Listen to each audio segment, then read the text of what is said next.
अस्सलाम वालेकुम। अल्लाह ताला अपनी रहमत करम से आप लोगों पे सब बरकत करे। आज हम मिट्टी की हांडी को मज़बूत और पक्का करने की एक छोटा सा फार्मूला लेके आए। जब भी आप नई हांडी लें तो उसको अच्छी तरह से साफ़ कर लें कपड़े से, और उसके बाद आप एक कॉटन लें। कॉटन देखा है आपने, वो कॉटन ले लें और तेल ले लें, पकवान तेल कोई सा भी, क्योंकि कड़वा तेल पिछली दफ़ा मैंने लिया था तो कड़वा तेल ले लें सरसों का।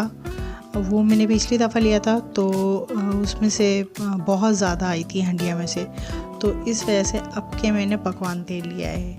अपनी हंडिया पे, ये जो आपकी हांडी हो, मिट्टी की जो भी हांडी आप लेंगे, अच्छी तरह से उसको तेल पिला दें ताकि वो चटके नहीं, क्योंकि गैस की हीट अलग होती है और लकड़ियों की हीट अलग होती है। और मैं दोनों ही पे पकाती हूँ और माशाल्लाह काफ़ी दिनों तक चल जाती है मेरी ये हांडी।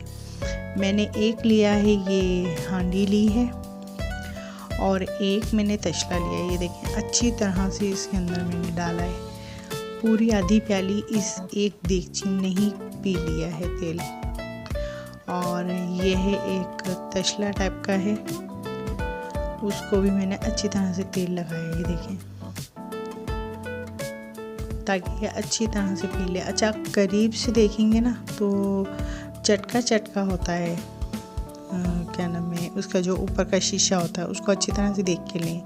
जब भी मिट्टी का लें, जो उसमें कोटिंग होती है कांच की, वो थोड़ी सी चटकी हुई होती है, वो देख के लें। ये इसका ढक्कन था, मैंने उसके ऊपर भी अच्छी तरह से ऑयलिंग। मैंने आधा पाव तेल लिया था और इन तीनों बर्तनों में तेल जज्ब कर लिया, पी लिया इन लोगों ने।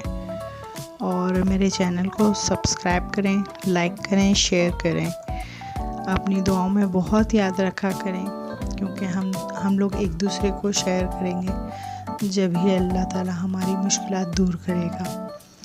तो अपनी दुआओं में याद रखिएगा, मैं भी आप लोगों को याद रखती हूँ। अल्लाह हाफिज़।